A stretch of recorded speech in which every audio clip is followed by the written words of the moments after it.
নমস্কাৰ বন্ধুসকল টেক একাডেমীৰ এটা নতুন ভিডিঅ'লৈ সকলোকে স্বাগতম টেক একাডেমীৰ এই ভিডিঅ'টোত আমি আপোনালোকৰ আগলৈ এটা সুখবৰ লৈ আহিছোঁ হয় আপোনালোকৰ আগলৈ এটা নতুন ভেকেন্সিৰ নতুন ৰিক্ৰুটমেন্টৰ খবৰ লৈ আমি আপোনালোকৰ ওচৰলৈ আহিছোঁ ইয়াৰ অলৰেডি আপোনালোকে দেখি বুজিব পাৰিছেই যে 1 লাখতকৈও অধিক পদ খালী হৈছে ভেকেন্সিজ আছে তাৰ লগতে কোন ডিপাৰ্টমেন্ট সামৰিক বিভাগ মানে আমাৰ যি ফোৰ্সত যাৰ অকনমান ইউনিফৰ্মড কেডাৰৰ প্ৰতি অলপ মন আছে যোনবিলাকে আৰ্মিত জয়েন কৰিব বিচাৰে বা বেলেগ বেলেগ আসাম ৰাইফলছত যোনে জয়েন কৰিব বিচাৰে সেই সকলৰ বাবে এটো এটা অতি সুখবৰ হ'বলৈ গৈ আছে এতেকে ভিডিঅ'টো স্কিপ নকৰি শেষলৈকে চাব মই কি ভেকেন্সি আছে আৰু কেনেকুৱা ধৰণৰ কি হ'ব গোটেই প্ৰসেস ডেটছৰ পৰা আদি কৰি গোটেইখিনি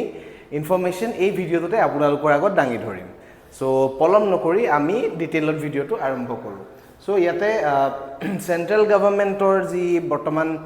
ৰাজ্যসভাৰ সেশনত কালি ভাৰতৰ যোনজন মিনিষ্ট্ৰি অফ হোম এফেয়াৰ্ছৰ মিনিষ্টাৰ নিত্যানন্দ ৰায়ে এটা কথা অৱগত কৰিছে যে ভাৰতৰ CAPF মানে সেন্ট্ৰেল আৰ্মড পুলিচ ফোৰ্স আৰু আসাম ৰাইফলছ ৰেজিমেন্টত বহুত ভেকেন্সি আছে বহুতখিনি পোষ্ট খালি আছে আৰু সেই পোষ্টত বৰ্তমান ৰিক্ৰুটমেন্ট কৰা যাব আৰু এই বছৰৰ ভিতৰতে সেই ৰিক্ৰুটমেন্ট প্ৰসেসটো কৰা যাব বুলি তেখেতে আমাক জানিবলৈ দিছে সো এতিয়া আমি ডাইৰেক্টলি নিউজত যদি যাও নিউজত কি কোৱা হৈছে চাওচোন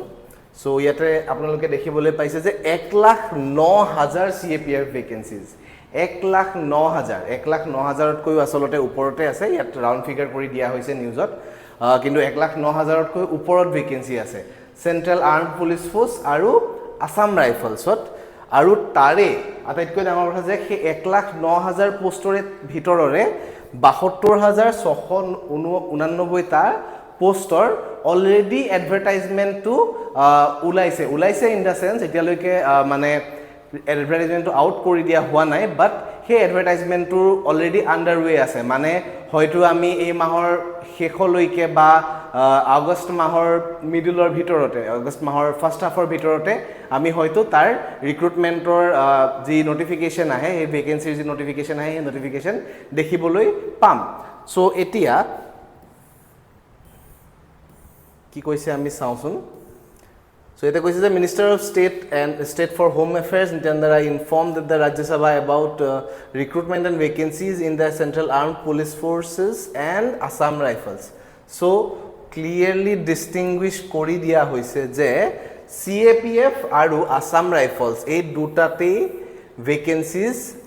ahi ase. According to the media report speaking, so the January 2025 or mote total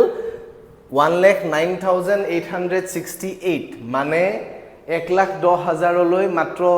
140 130 মান পোষ্ট কম হয় মানে আমি অলমোস্ট 1,10,000 পোষ্ট বুলিয়ে ক'ব পাৰো সো টোটাল পোষ্ট কিমান খালি আছে 1,09,868 টা so vacant in CAPF and Assam Rifles recruitment process currently underway for 72,689 তো 72,689 টা পোষ্টৰ ৰিক্ৰুটমেন্টৰ কাৰণে অলৰেডি প্ৰসেসটো আন্ডাৰৱে আছে মানে অতি সোনকালে ইয়াৰ নটিফিকেশন ৰিলিজ হ'ব অতি সোনকালে ইয়াৰ ভেকেন্সিৰ এডভাৰটাইজমেন্ট ওলাব তাৰ লগতে আৰু কি কৈছে যে যি আগত যি ইমানখিনি পোষ্ট আছিল তাক ইনক্ৰিজ কৰি দিয়া হৈছে 2025 ত ইমানলৈ বাট ইয়াতে এতিয়া ইম্পৰ্টেন্ট কথাটো কি হৈছোৱা আমি ইয়াতে এতিয়া যেহেতু নিত্যানন্দ ৰায়ে কৈছে কথাটো যে ইমানখিনি ভেকেন্সিজ ওলাব এই ভেকেন্সিখিনিত মানে নতুনকৈ ৰিক্ৰুট কৰা হ'ব কিন্তু এতিয়া কেনেকুৱা ধৰণৰ ভেকেন্সি হ'ব বা কি মানে আমি কি এক্সামৰ থ্ৰু দি যাব লাগিব তাৰ কাৰণে হয়নে তো এসএসসি এটা এক্সামিনেশন কন্ডাক্ট হয় CAPF ৰ কাৰণে তাৰ লগতে UPSCও এটা মানে এক্সামিনেশন কন্ডাক্ট কৰে সো এতিয়া SSC যি CAPF ৰ ৰিক্ৰুটমেন্টৰ এডভাৰটাইজমেন্ট আছিল একৰ্ডিং টু SSC ক্যালেন্ডাৰৰ মতে সেই এডভাৰটাইজমেন্টটো আহিব লগা আছিল জুন মাহৰ 16 তাৰিখতে কিন্তু এতিয়া এক মাহতকৈ বেছি ডিলে হৈ গৈছে বিকজ ভেকেন্সিজটো বহুত বেছি ডাঙৰ আছে তো তাৰ কাৰণে গোটেই প্ৰসেসটো ৰেডি কৰিবৰ কাৰণে হয়তো অলপ সময় লাগিছে কিন্তু যেহেতু এক মাহ অলৰেডি লেট হৈ গৈছে তো বহুত বেছি লেট হোৱাৰ চান্সেস নাই হয়তো আগষ্টৰ ফাৰ্স্ট উইক বা আগষ্টৰ 15 তাৰিখৰ ভিতৰত এই এডভাৰটাইজমেন্ট ৰিলিজ হোৱাৰ খুবেই বেছি সম্ভাৱনা আছে আৰু এইবিলাকৰ কাৰণে যদি আমি সিলেবাছৰ কথা পাতো এই এক্সামৰ কাৰণে যদি আমি সিলেবাছৰ কথা ক'ব বিচাৰো তেন্তে সেই সিলেবাছ নৰ্মেল এছএছচি সিলেবাছ চাৰিটা মানে ডিফাৰেণ্ট টাইপছত ভাগ কৰি থাকিব ইংলিছ জেনেৰেল এৱাৰনেছ মেথছ আৰু ৰিজনিং এই চাৰিটা সাবজেক্টৰে থাকিব আমি অলৰেডি এইবিলাকৰ এছএছচি বিভিন্ন ধৰণৰ এক্সামিনেশ্যনৰ ওপৰত বহুত ভিডিঅ'জ অলৰেডি আপোনালোকৰ আগত আগবঢ়াই আহিছোঁ আৰু আগলৈ আমি আগবঢ়াই যাম